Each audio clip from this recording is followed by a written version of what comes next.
Chapter 5 Invasion. The slender hands of the clock on the stair wall pointed to 9:25 as we left the dining room that night.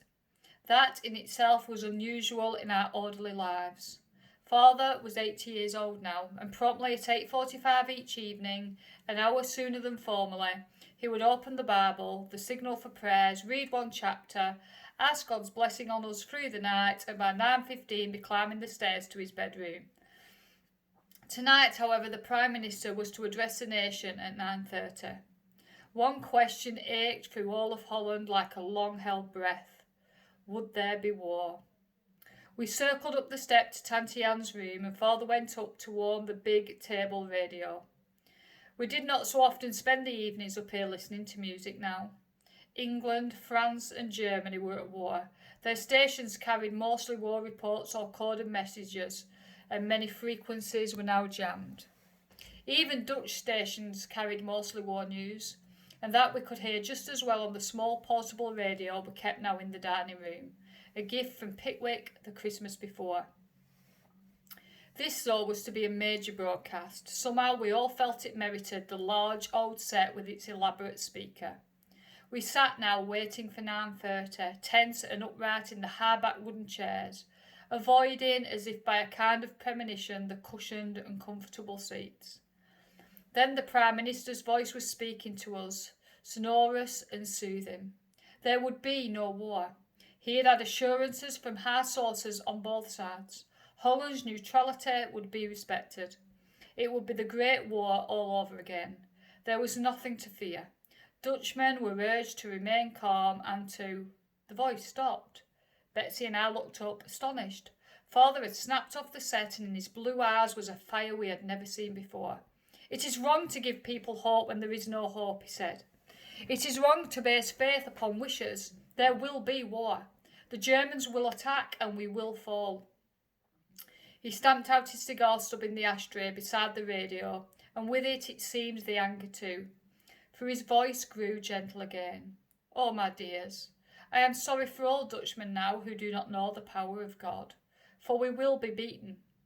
But he will not. He kissed us both good night, and in a moment we heard the steps of an old man climbing the stairs to bed.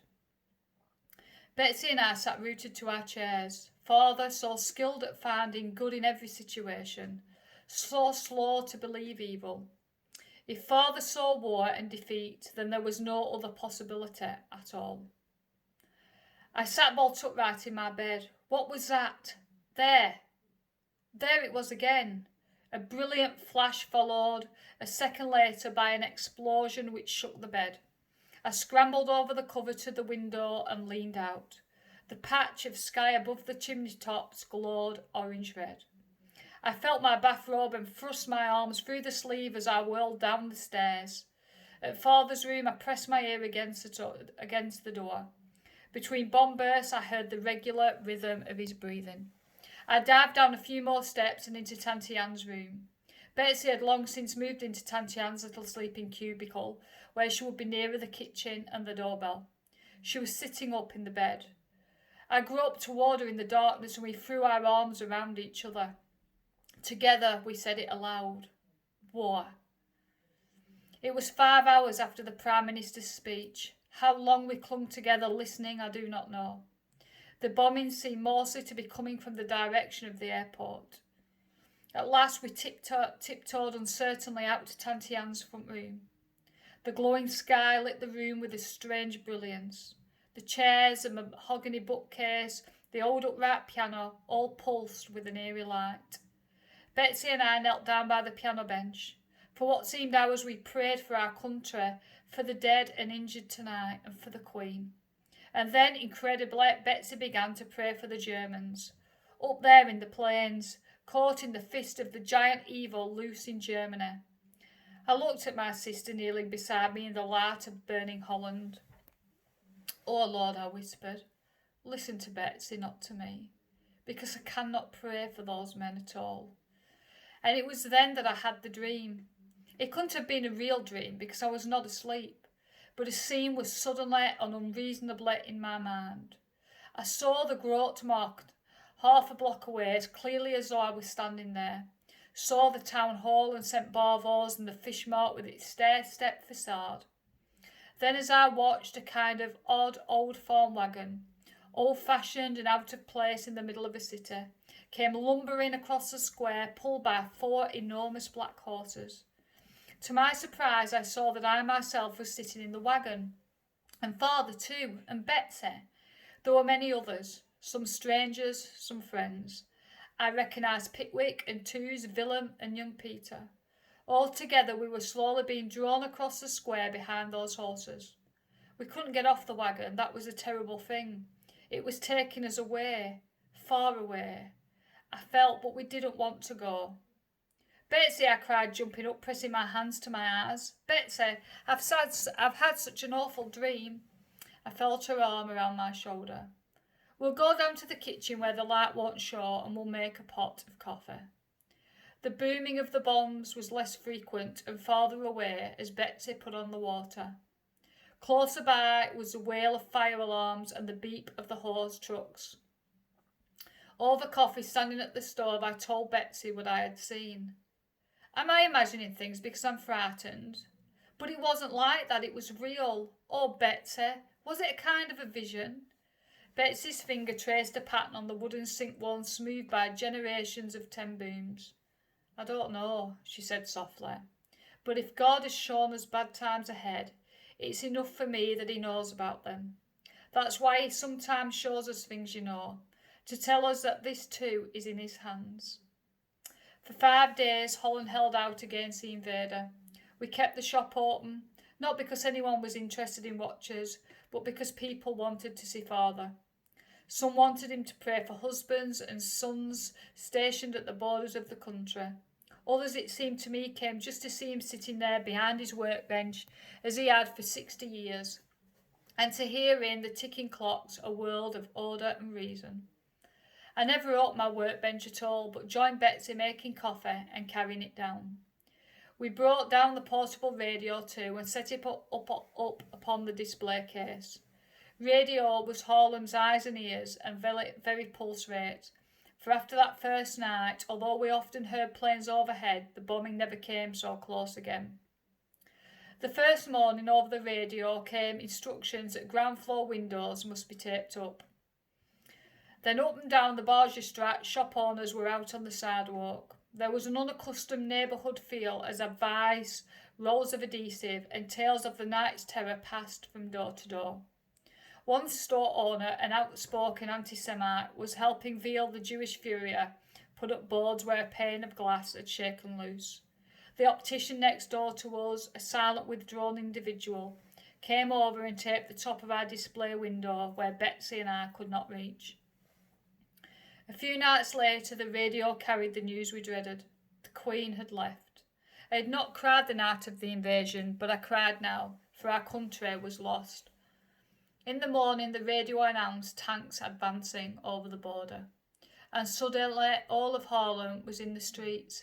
Even father, whose daily stroll was as predictable as his own clock chimes, broke his routine to go walking at the unheard of hour of 10 a.m. It was as though we wanted to face what was coming together. The whole city united as though each would draw strength from each other. And so the 3 of us walked, jostled by the crowd, over the bridge on the Spawn, all the way to the great wild cherry tree whose blossoms each spring formed such a white glory that it was called the Bride of Harlem. A few faded petals clung now to the new-leafed branches, but most of the bride's flowers had fallen, forming a wilted carpet beneath us. A window down the street flew open. "We've surrendered!" The procession in the street stopped short. Each told his neighbour what we had all heard for ourselves. A boy of maybe 15 turned to us with tears rolling down his streaks. "I would have fought. I wouldn't ever have given up." Father stooped down to pick up a small bruised petal from the brick pavement. Tenderly, he inserted it into his buttonhole. "This is good, my son," he told the youngster, "for Holland's battle has only just begun." But during the first months of occupation, life was not so very unbearable. The hardest thing to get used to was a German uniform everywhere, German trucks and tanks in the street, German spoken in the shops. Soldiers frequently visited our store, for they were getting good wages, and watches were among the first things they bought. Toward us they took a superior tone, as though they were not quite bright children. But among themselves, as I listened to them excitedly discussing their purchases, they seemed like young men anywhere off on a holiday. Most of them selected women's watches for mothers and sweethearts back home. Indeed, the shop never made so much money as during the first year of the war. With no new shipments coming in, people bought up everything we had in stock, even the Wickham doctors. The shop daughters' merchandise that had lain around so long it seemed part of the furniture. We even sold the green marble mantel clock with the twin brass cupids. The curfew too at first was no hardship for us, since it was originally set at 10 p.m. long after we were indoors in any case. What we did object to were the identity cards each citizen was issued. These small folders containing photograph and fingerprints had to be produced on demand. A soldier or a policeman. The Holland police were now under the direct control of the German commandant. They might stop a citizen at any time and ask to see his card. It had to be carried in a pouch around our neck. We were issued ration cards too, but at least that first year the coupons represented food and merchandise actually available in the stores. Each week the newspapers announced what the current coupons could be exchanged for. That was another thing that was hard to adjust to. Newspapers that no longer carried news. Long glowing reports of the success of the German army on its various fronts, eulogies of German leaders, denunciations of traitors and saboteurs, appeals for the unity of the Nordic peoples, but not news that we could trust. And so we depended again on the radio. Early in the occupation, Holimers were ordered to turn in all private sets. Realising it would look strange if our household produced none at all, we decided to turn in the portable and hide the larger, more powerful instrument in one of the many hollow spaces beneath the old twisting staircase. Both suggestions were Peter's.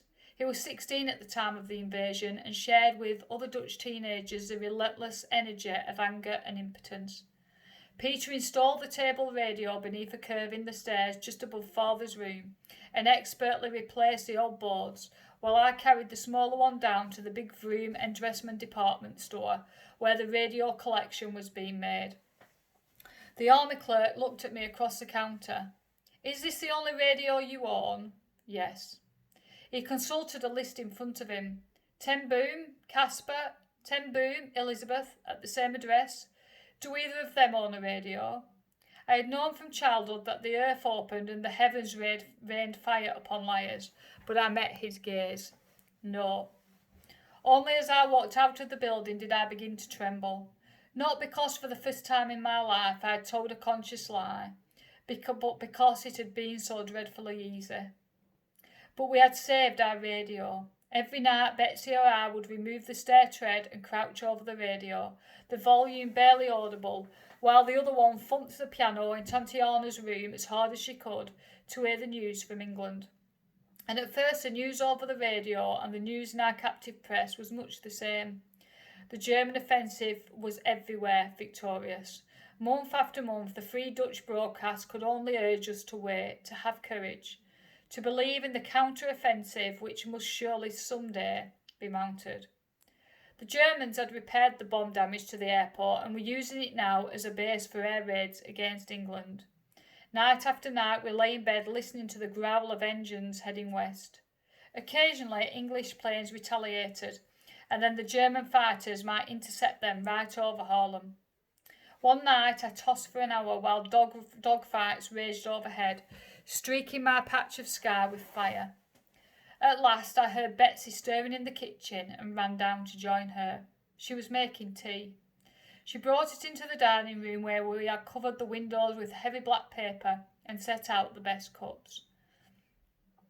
Somewhere in the night there was an explosion. The dishes in the cupboards rattled. For an hour we sipped our tea and talked until the sounds of the plane died away and the sky was silent. I said good night to Betsy at the door to Tatiana's room and groped my way up the dark stairs to my own.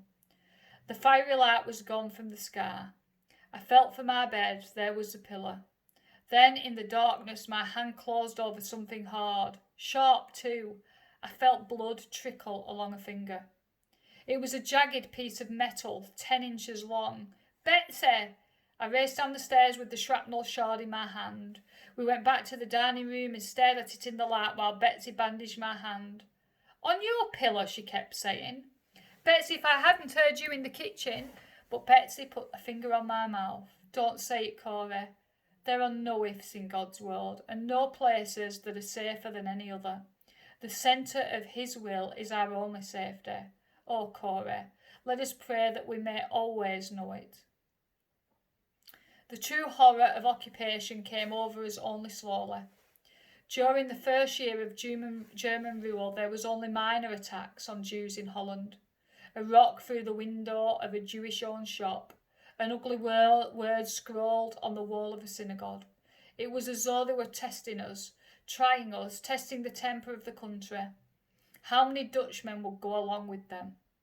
And the answer to our shame was many. The National Socialist Bond, the Quisling organisation of Holland, grew larger and bolder with each month of occupation. Some joined the NSB simply for the benefits, more food, more clothing coupons, the best jobs and housing. But others became NSBers out of conviction. Nazism was a disease to which the Dutch too were susceptible, and those with an anti-Semitic bias fell sick of it first. On our daily walk, Father and I saw the symptoms spread. A sign in a shop window, Jews will not be served. At the entrance to a public park, no Jews. On the door of the library, in front of restaurants, theatres, even the concert hall whose alley we knew so much better than its seats. A synagogue burnt down, and the fire trucks came, but only to keep the flames from spreading to the buildings on either side.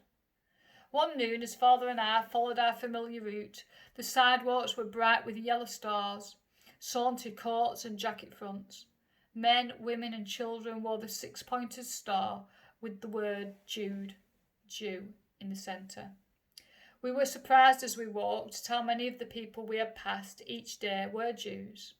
The man who read the World Shipping News in the Grote Markt wore a star in his neatly pressed business suit. So did the bulldog, his jowly face more deeply lined than ever, his voice as he fussed at his dogs, sharp with strain. Worse were the disappearances, a watch repaired and ready hanging on its hook in the back of the shop, month after month. A house in Nolly's Block mysteriously deserted, grass growing in the rose garden. One day Mr. Can's shop up the street did not open. Father knocked on his door and we passed that noon to see if someone was ill, but there was no answer. The shop remained shuttered, the windows above dark and silent for several weeks. Then, although the shop stayed closed, an NSB family moved into the apartment above. We never knew whether these people had been spirited away by the Gestapo or gone into hiding before this could happen. Certainly public arrests with no attempts to conceal them were happening. They were becoming more frequent. One day, as Father and I were returning from our walk, we found the Grote Markt cordoned off by a double ring of police and soldiers. A truck was parked in front of the fish mart. Into the back were climbing men, women and children, all wearing the yellow star. There was no reason we could see why this particular place at this particular time had been chosen. Father, those poor people, I cried. The police line opened, the truck moved through. We watched till it turned the corner. Those poor people, Father echoed. But to my surprise, I saw that he was looking at the soldiers now, forming into ranks to march away. I pity the poor Germans, Corey. They have touched the apple of God's eye. We talked often, Father, Betsy and I, about what we could do if a chance should come to help some of our Jewish friends. We knew that Willem had found hiding places at the beginning of the occupation for the German Jews who had been living in his house. Lately, he had also moved some of the younger Dutch Jews away from the nursing home. Not my old people, he would say. Surely they won't touch my old people. Willem had addresses. He knew of farms in rural areas where there were few occupying troops.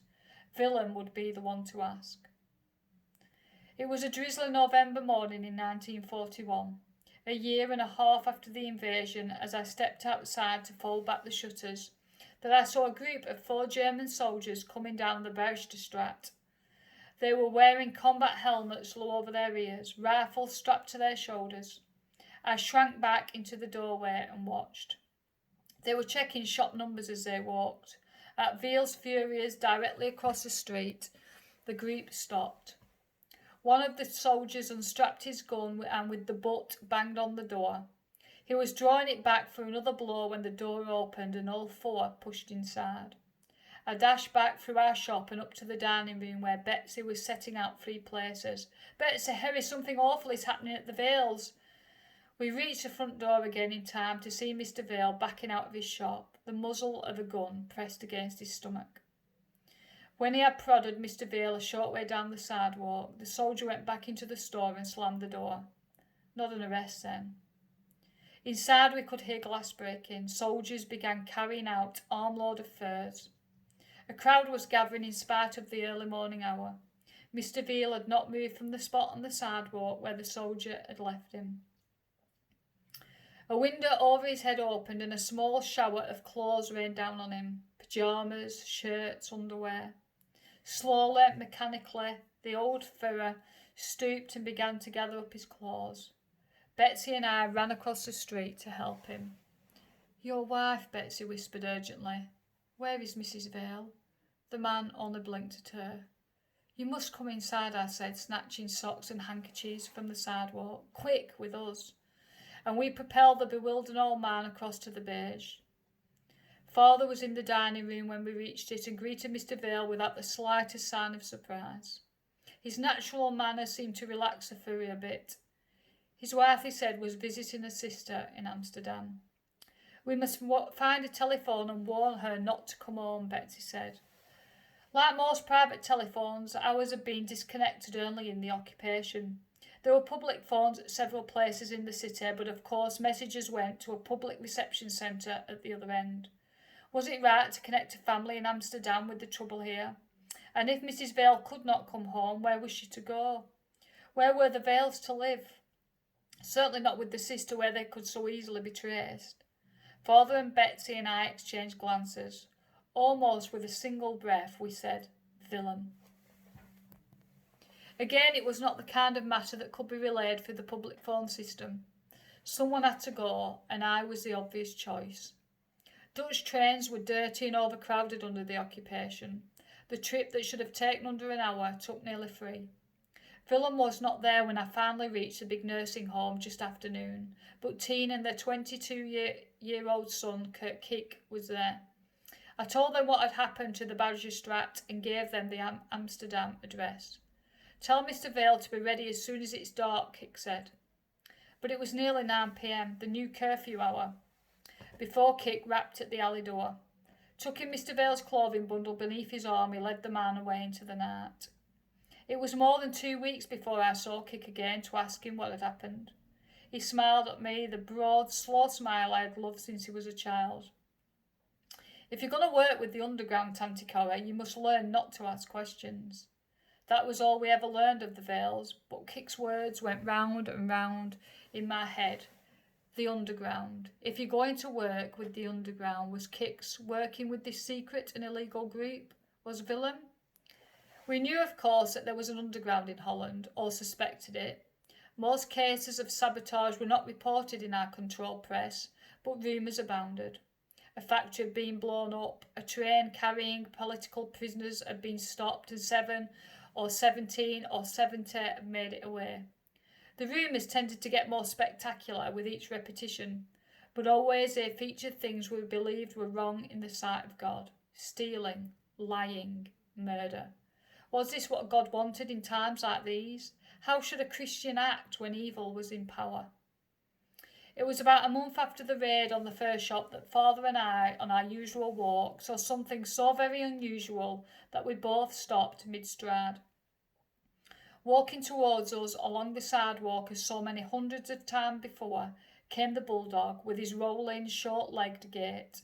The bright yellow star had by now ceased to look extraordinary.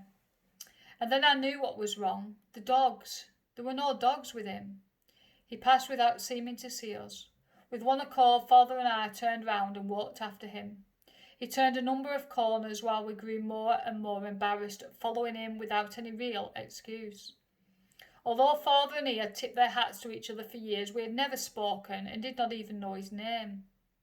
At last, the man stopped in front of a small second-hand shop, took out a ring of keys and let himself in. We looked through the window at the cluttered interior. Only a glance showed us that this was more than the usual hodgepodge of bric-a-brac and hollow-seated chairs. Someone who loved beautiful things had chosen everything here. We must bring Betsy, I said. A little bell over the door jingled as we stepped in. Astonishing to see the bulldog, hatless and indoors, unlocking a cash drawer at the rear of the store. "Permit an introduction, sir," father began. "I am Caspar ten Boom, and this is my daughter, Cornelia." The bulldog shook hands, and again I noticed the deep creases in his sagging cheeks. "Harry de Vries," he said. "Mr. de Vries, we so often admired your affection for your bulldogs. We hope they're well." The squat little man stared from one of us to the other.